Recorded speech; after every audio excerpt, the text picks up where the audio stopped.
Conta um Conto apresenta, de Marcelo Fávaro, A Encruzilhada das Almas.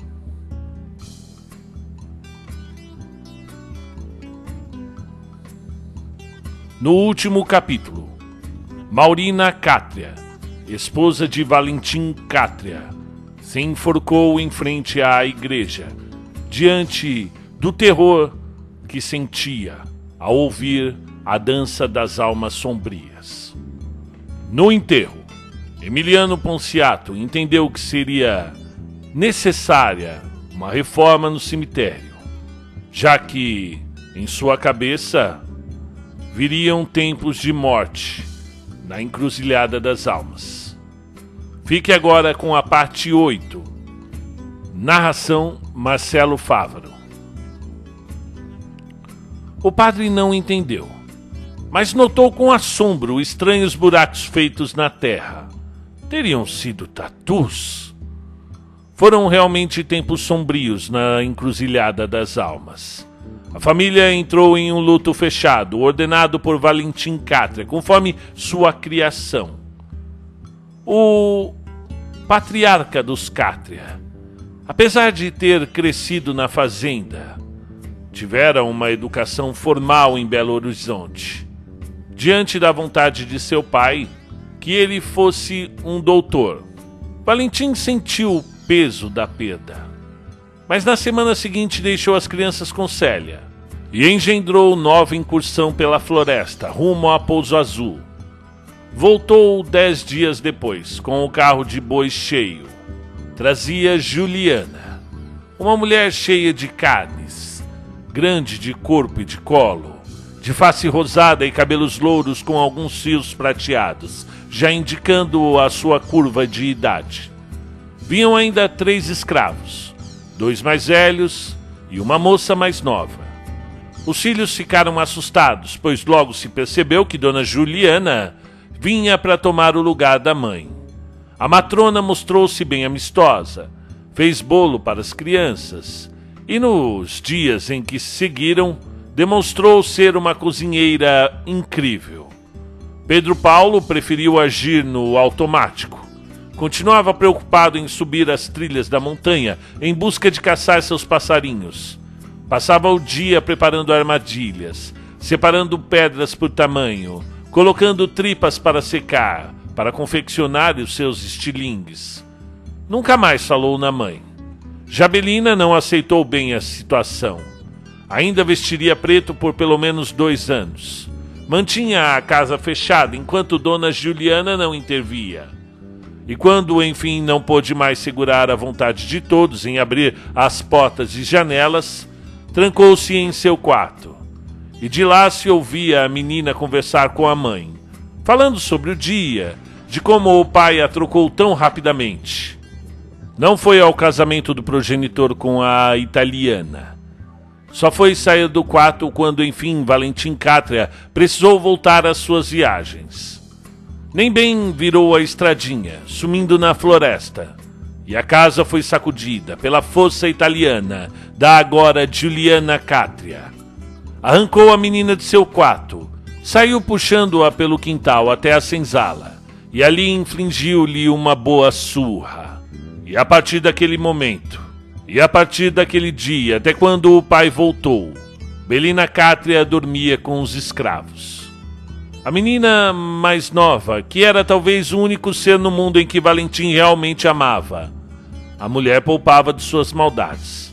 Mas a mais velha e a Pedro Paulo, a situação era diferente. Ao menino socava-lhe a cabeça na parede, e à menina só lhe restava dar lavagem dos porcos para comer. Quem lhe cuidava era o casal de escravos, mas já estavam velhos para dar conta do intenso trabalho. Mas os cuidados com a menina, que já estava a entrar na adolescência. Quem se tornou sua amiga e confidente fora Zuca, a escrava mais nova. Essa beirava os 20 anos, tinha o rosto e corpo bonitos, uma energia no olhar que só os apaixonados tinham. cuidava de Belina como uma irmã, e ali nascia uma grande e controversa amizade. Já Pedro Paulo Cátria ficou sozinho contra as loucuras de Dona Juliana. Isso o tornou cada vez mais frio e distante. Por vezes o garoto sequer voltava das montanhas. Tinha conseguido construir um pequeno abrigo na encosta e logo aprendeu a caçar. Preferia passar as noites com os escorpiões nas gélidas pedras, aos maus tratos da matrona italiana, a perversa. Célia Punciato tentava acompanhar as crianças, e já havia chamado a atenção de Emiliano sobre os maus tratos dos pequenos Cátria. Mas ele estava por demais preocupado com a possível guerra que subiria a montanha contra sua aldeia. Sequer deu ouvidos. Foi então conversar com um padre. Este tentou alertar Juliana, mas foi severamente combatido pela forte mulher, que faltou-lhe jogar água quente em frente ao galpão. E assim as coisas ficaram. Até que numa noite outonal, Belina Cátria ouviu novamente as almas sombrias na praça, dançando em volta da jabuticabeira. Saiu de camisola mesmo e veio caminhando sem se importar com o chão frio. Nessa época, já não mais parecia a menina bem cuidada dos tempos de outrora, com os cabelos bem lavados e lustrosos. Bem mais se via um bicho, sempre vestindo andrajos e se misturando com os animais para comer.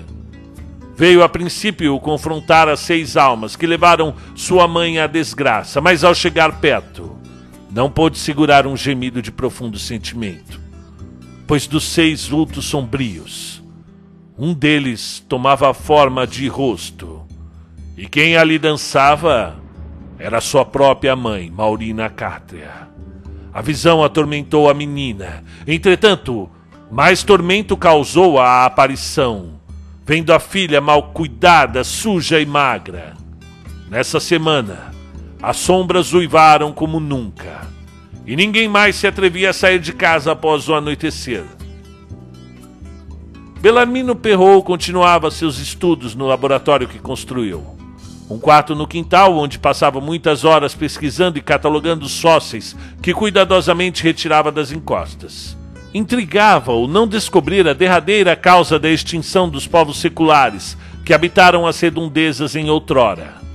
Finalmente chegara à conclusão que o evento se dera antes da virada do primeiro milênio e que fora algo de extrema violência, extirpando a todos de uma só vez. Essa conjectura o enchia de horror, e isso o impedia de deixar os umbrais de Encruzilhada das Almas. O que era antes um passatempo para o rapaz de finas vestes, agora tornara-se uma obsessão. E havia noites em que imagens fantasiosas sobre o dia do extermínio em massa não deixavam Belarmino dormir. Tereso observava o transtorno do rapaz, mas estava também muito ocupado com a construção de sua própria igreja na parte baixa da vila. Havia passado o verão limpando uma área ao final da ladeira, formando uma praça na cidade, onde seria levantada a igreja de Nossa Senhora dos Homens Negros. A fundação estava pronta, e algumas pedras maiores já tinham sido separadas, trazidas e amarradas aos bois. Trabalhava nos dias de semana na lavoura, onde ganhava um salário adequado de Emiliano Punciato. No fim da tarde, aos sábados, dobrava o turno na construção do seu bairro. Aos domingos ia à missa, almoçava e depois voltava aos trabalhos. Não considerava pecado, já que estava trabalhando na obra do Senhor. E assim se comportou por meses, até que, em um domingo, deixando a missa, deu com Zuca, atravessando a praça, indo em direção a Célia Punciato. Ia buscar a menina Maria Raquel Cátria, para que passara a manhã em sua companhia. A escrava, assim como os tios mais velhos, não eram permitidos por Valentim Cátria a frequentar a missa, motivo pelo qual Tereso não a vira nas primeiras semanas no povoado. Imediatamente o ex-escravo viu em seus olhos muito negros a mulher por quem transporia toda a montanha da encruzilhada. A moça percebeu seus olhares, e algo de muito quente passou pelo seu peito, desejando imediatamente ser livre, como aquele homem que andava como um pássaro pela Praça da Matriz. Zuca crescera em Vila Rica. Era escrava de casa. Viveu junto com as crianças de sua sinhá. Fora bem tratada e até que a patroa percebeu os olhares desejosos do senhorzinho quando a menina despontou para a adolescência. Imediatamente colocou a negra para a venda. Sua beleza comprazia a todos e foi logo arrematada por um dos maiores mercadores das Minas Gerais. Viajou andando em companhia de outros escravos por centenas de quilômetros, onde conheceu o casal, que ao longo do tempo os presenteou afetivamente como tios. Foram comprados em Pouso Azul por Valentim Cátria, que estava por lá na pousada dos Sabres, já com Juliana, a italiana que viveu sua adolescência em Paris. Juliana viera para o Brasil na Revolução Francesa. Era aprendiz de cozinheira na nobre corte. Quando deu-se a queda da Bastilha, todos seus patrões foram parar na guilhotina. Pouparam-na da dessorra por ser estrangeira. E na menor oportunidade, a farta mulher deixou o velho continente a bordo do amável Donzela, parando no porto de Cachel, na Guiné Portuguesa, e em seguida zarpando para o Maranhão. Veio descendo numa companhia de circo até as terras das montanhas. Trabalhou na pousada do Sabre por 20 anos, até a passagem de Valentim Cátria ao Arraial. E namorou-se com um mercador como fizera com muitos outros ao longo dos anos. Não tinha mais, é claro, a juventude e a energia de outrora, mas ainda possuía aquele brilho no olhar que fez Valentim derrubar as paredes de anseios. O romance dos amantes durou 2 anos, até Maurina finalmente deixar a existência, liberando espaço ao acaso amoroso dos luxuriosos. Ela mesma ajudou Cátria a escolher o trio de escravos que viriam com eles à encruzilhada. Aos africanos não maltratava, somente não suportava crianças. E estava decidida a se livrar dos meninos quando Valentim voltou de viagem. De repente. E encontrou Belina como um bicho e Pedro Paulo sumido há pelo menos 3 dias. A matrona tentou dialogar, explicar da malcriação dos 2 mais velhos. Porém, Valentim Cátria, diante de todos seus problemas e defeitos, tinha uma paixão desmesurada pelos filhos. Deu-lhe uma surra com bambu da horta. Sua pele branca e gorda verteu-se em vermelha, com vergões roxos. Tirou a filha da senzala, mandou Zuca dar-lhe um banho de ervas, cuidar do seu cabelo, e saiu à procura de Pedro Paulo na montanha. Passou o dia revolvendo cada pedra sem encontrar o garoto. Foi vê-lo no fim da tarde, quando sua silhueta apareceu como a de um lobo em cima de uma pedra distante no pôr do sol. Chamou o filho, que lhe virou a face infantil. Não demonstrava alegria ou tristeza em seu olhar, apenas observava o pai. Este ainda fez que ia buscar o menino, mas Pedro Paulo Cátria pediu com os olhos que não viesse. O pai não soube direito por que não o seguiu. Na verdade, Valentim nunca soube por que naquela tarde, no pôr do sol, não seguiu seu filho. Nunca soube. A verdade é que Pedro Paulo não voltou mais.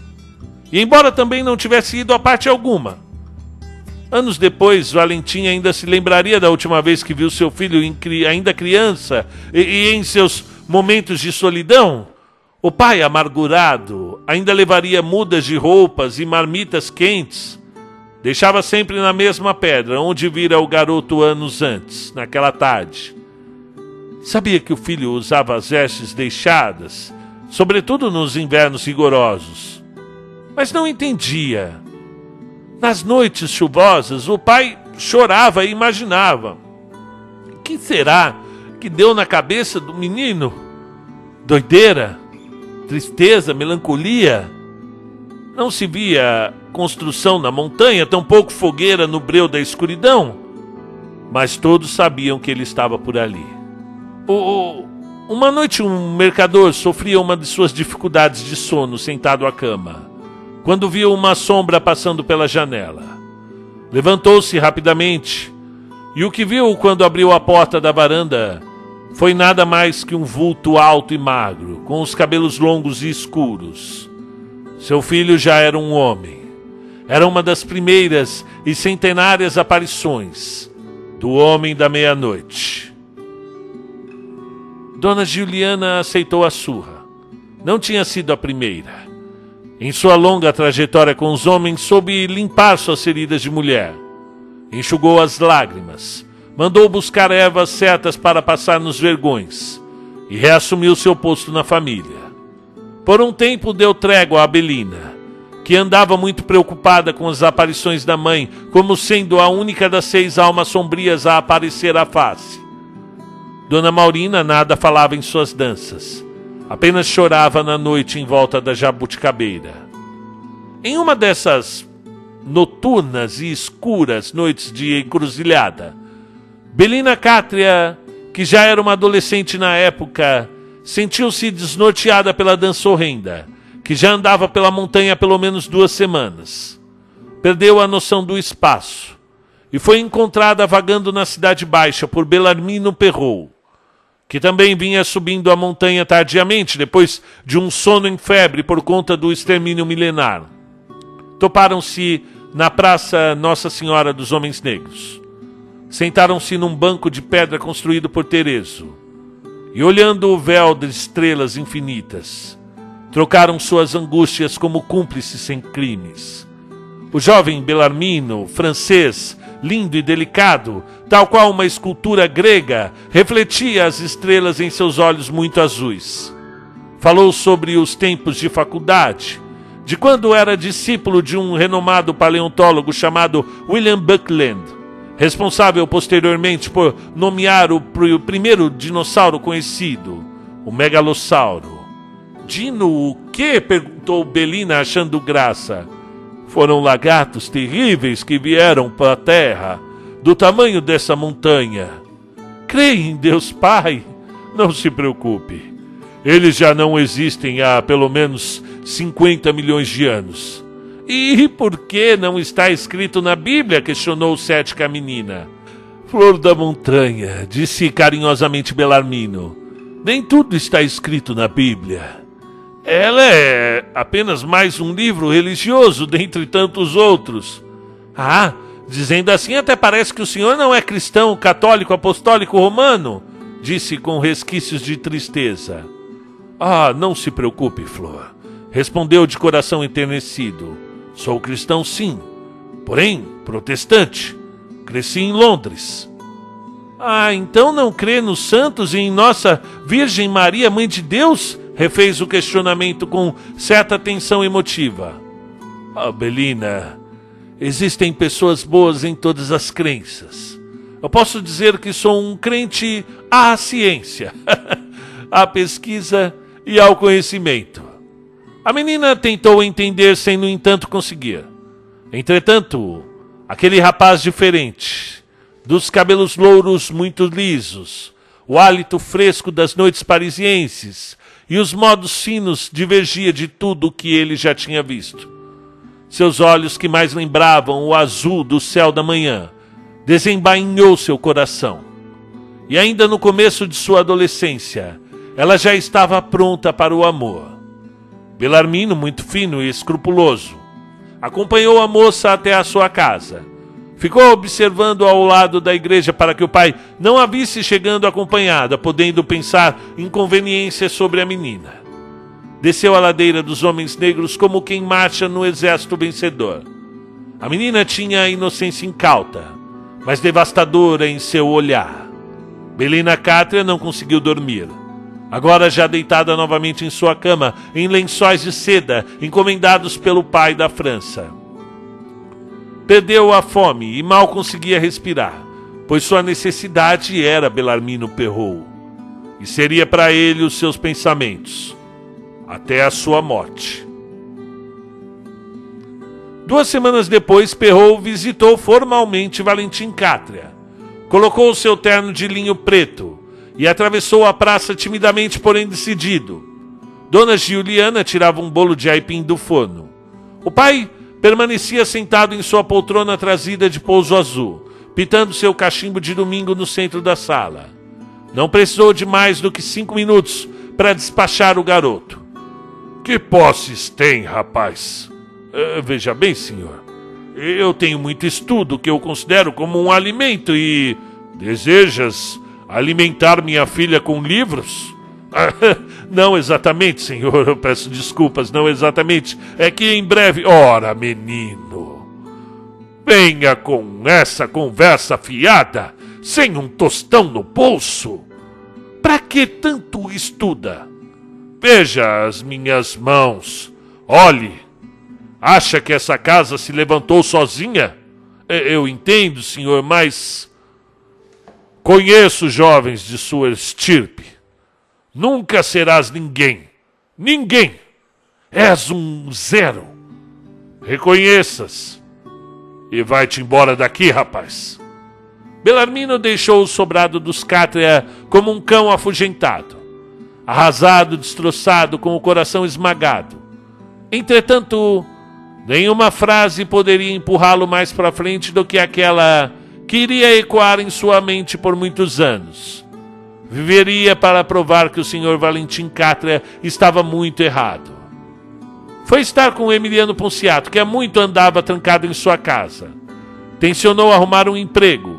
Pediu-lhe ajuda, mas o fundador da aldeia andava muito preocupado com a defesa dos limites de Encruzilhada das Almas. Precisamos conhecer melhor nossas terras, finalmente falou, depois de muitos minutos em silêncio olhando pela janela. Bem, eu posso ajudá-lo, senhor. Andei muito pelas encostas. Estudei parte do terreno. Podemos fazer algumas incursões pela mata, atravessar as colinas, mapear pontos estratégicos, respondeu Belarmino Perrault, já compreendendo as intenções de segurança do futuro sócio, numa empreitada que iria mudar definitivamente o destino de Encruzilhada das Almas. Em 3 dias prepararam uma expedição, uma longa expedição, que iria mapear os arredores da aldeia. Célia Ponciato, de barriga pela metade da gestação, tentava dar conta dos trabalhos da casa e da escola, sem no entanto conseguir. E por isso tornou-se irritadiça, o que fez Emiliano ponderar sobre sua ausência nas montanhas.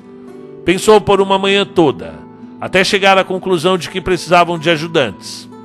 Encheu Célia de cuidados, prometendo voltar em 5 dias. Quase estourou o novo cavalo, tentando chegar o mais rápido possível a Cruz Verde. O antigo cavalo confiscado pelo juiz de direito Claudionor Vasques ainda estava à disposição na delegacia. Ponciato o vira algumas vezes de passagem por lá. Esperava um momento de recuperá-lo e ainda mostraria àquele juizeco quem era Emiliano Ponciato, fundador de Encruzilhada das Almas. Entrou novamente na instituição de direito apenas para renovar a pergunta que tanto lhe preenchia durante os anos. O que eu faço para fundar uma cidade? Ora, deves ir à capital ou enviar o ofício e aguardar? Respondeu o juiz Claudionor Vasques, sem ao menos levantar a vista. Lá no Rio de Janeiro eles protocolam sua fundação, mas os papéis devem sair daqui prontos. Tens azar e sorte. Azar, pois o mensageiro do Império saiu hoje pela manhã com os documentos para o reino. Sorte, porque com o imperador Dom Pedro ficou muito mais fácil, pois, ao que parece, ele deseja ver brotar mais de 1000 cidades nesse país de merda de burro. Mas vamos lá, amigo. Qual é a população de sua cidade? Ao menos 1000 pessoas, mentiu Ponciato. Que prosperidade! E como nunca ouvira falar dessa localidade? É que nós somos quase miseráveis, exclamou o viajante. Vivemos do pouco que a terra nos dá. E tens alguma riqueza nessa montanha? Qual que? Mal temos para comer. Queremos apenas morrer em nossas terras inférteis, esquecidas pelo tempo, confessou em falso Emiliano. Que seja, retorquiu o juiz, equilibrando os grossos óculos de píncenes no nariz. E quais são as coordenadas do local? Emiliano explicou claramente onde ficava a Encruzilhada das Almas. E o homem foi estranhando na medida que transcrevia o documento. Ora, Permita-me interromper. Mas se o lugar que o senhor deseja registrar for esse mesmo, esta cidade já existe. Como assim? Gritou Emiliano. Bem, na verdade ainda não, mas vai existir? Um momento, eu vou procurar a cópia, disse o velho gordo antes de se levantar e buscar a pasta dessa semana. Ah, aqui está, pronto. Vejamos. O local descrito é o mesmo. Vocês só podem estar enganados. Quem iria registrar a minha cidade? Deixe-me ver. A cidade se chamará Santa Maria Raquel da Serra. E o seu fundador é Valentim Cátria. O sangue de Emiliano subiu ao rosto, é claro. Os seus olhos ficaram muito esbugalhados e a sua face demonstrava a exasperação de um pai que fora traído. Segurou a mesa do homem com bastante força, até que pudesse aos poucos recuperar a coloração. E por fim perguntou: houve um engano. Esse homem é o meu empregado, Valentim Cátria. Registrou o nome da cidade por engano, eu preciso consertar. Como que eu faço isso? Tem certeza? Perguntou o juiz. Até agora me parece que sequer tinha reconhecimento da sua visita anterior. Além do mais, o portador já partiu para o Rio de Janeiro. Ah, mas se o senhor preparar o documento eu alcanço, eu faço a troca. Olha lá, homem, eu não quero problemas com o imperador. De forma alguma, doutor. Eu ainda faço uma homenagem ao senhor em minha cidade, garantiu Emiliano Ponciato, lembrando dos seus tempos de embusteiro. Ao tomar posse dos documentos, Emiliano Ponciato brincou um segundo com seu antigo cavalo, carinhosamente batizado de Janeiro, e deixou as cercanias de Cruz Verde, cavalgando a toda pressa para o sul, pela estradinha de terra centenária. Os caminhos foram abertos nos tempos auríferos, quando uma legião de forasteiros de todo o mundo chegavam às montanhas encantadas com a promessa de enriquecimento. O seu pai, lembrava Emiliano, foi um desses, Joaquim Ponciato, filho do marquês Emiliano Ponciato, pessoa nobre do reino, que fora perdendo ao longo da vida o dinheiro e a nobreza, ao se relacionar com diversas mulheres fáceis da corte. Portugal vivia um contentamento somente visto antes em épocas sebastianistas. Agora, Emiliano, o neto, estourava as ferraduras do seu alazão, tentando interceptar o mensageiro do imperador. Somente no final do dia encontrou a diligência, que vinha em 2 carros, puxados por cavalos e bestas. Não foi difícil convencer o agente sobre o mal-entendido nos papéis. Ao fim, a diligência continuou com o pedido de certidão de Encruzilhada das Almas, tendo-o como responsável pela comarca. E Emiliano Ponciato voltou com os papéis do indigno Valentim Cátria. A noite foi silenciosa, e as nuvens estavam baixas o bastante para o homem sentir a solidão. Pensava no quanto era maravilhoso dividir sua vida com Célia, no filho que viria a seguir, e agora, com a cidade fundada, poderia colocar seus planos de colonização da aldeia em prática.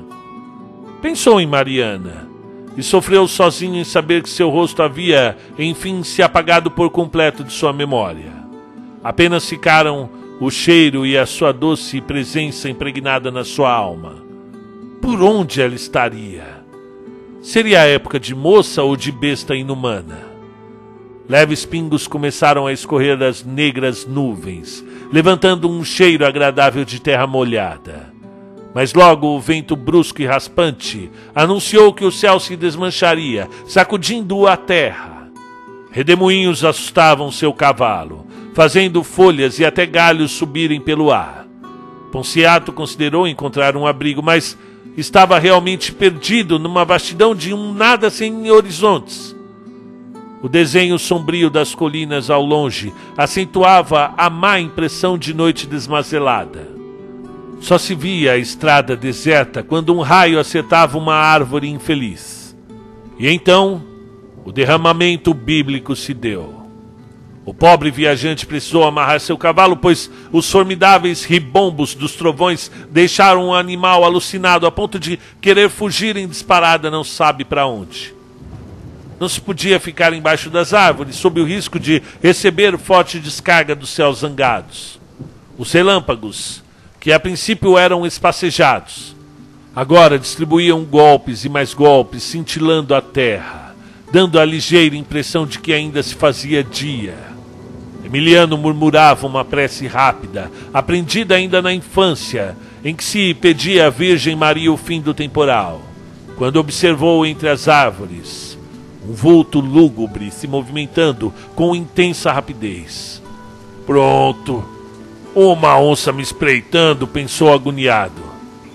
Os alaridos da peste acompanhavam sua habilidosa transposição da mata fechada, entre arbustos espinhosos, árvores retorcidas e obstáculos pedregosos. A montaria gemia alucinada. Emiliano tirou o facão da bainha e ficou à espera. Os gritos longínquos dos pássaros denunciavam a presença de um mal irremediável, e a vegetação insidiosa denunciava sua aproximação. A tremenda pressão da chuva não permitia que Ponciato enxergasse o que vinha se aproximando. Pensou em como gostaria de estar em sua casa e sentiu um odor repugnante, invocado pela sombra que chegava cada vez mais perto. Seus uivos eram lancinantes e faziam seu cavalo aparvalhar-se de ojeriza. Seria encurralado muito em breve e não adiantava tentar se evadir, pois todo o entorno trazia desfiladeiros extraordinários. Poderia facilmente desabar de lá, pois o estado dos seus nervos era de consternação aniquiladora. Finalmente exultou em gritos desesperados. Pode vir, cramunhão! Coisa do mal! Eu vou te passar no facão, desgraçado dos infernos! Continuava a emitir impropérios debaixo d'água, até que o ser inominável deixou a mata e caminhou até a clareira. O seu corpo vinha torto e enrijecido, os cabelos muito negros grudados ao pescoço, e a face não se distinguia pela escuridão. Seus passos eram curtos e rotos, e de sua boca continuava saindo guinchos como um animal. Era evidentemente um ser humano, mas parecia ter saído imediatamente de um portal do inferno. Emiliano sentiu profunda repulsa diante do ser, e estava disposto a parti-lo ao meio, numa profusão anormal, quando, já próximo à entidade degenerada, viu sua face, diante de um forte raio que caiu próximo a eles. E finalmente Emiliano Ponciato travou, e seu rosto se encheu do mais profundo horror. A luminosidade mostrou-lhe, por milésimos de segundo, a face de uma mulher, de estatura mediana, com os olhos muito azuis, e a boca entortada, emitindo sons indecifráveis. Nas mãos trazia um bicho morto, segurando-o pelo pescoço.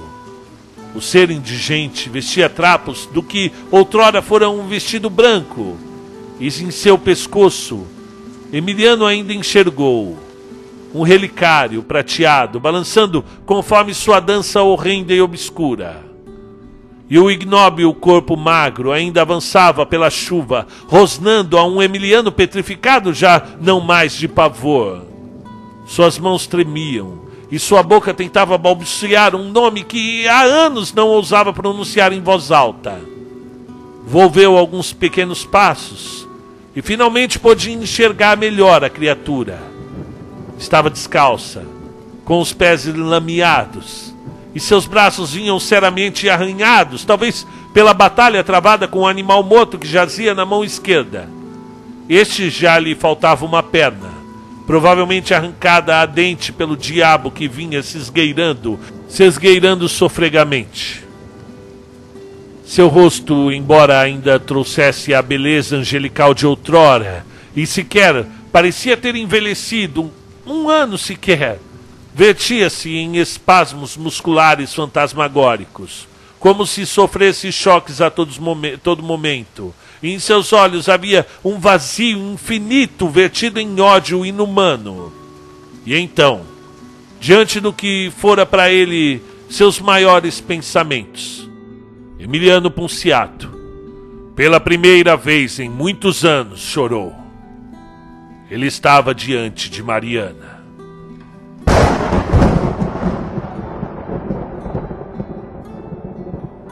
Fim da parte 8.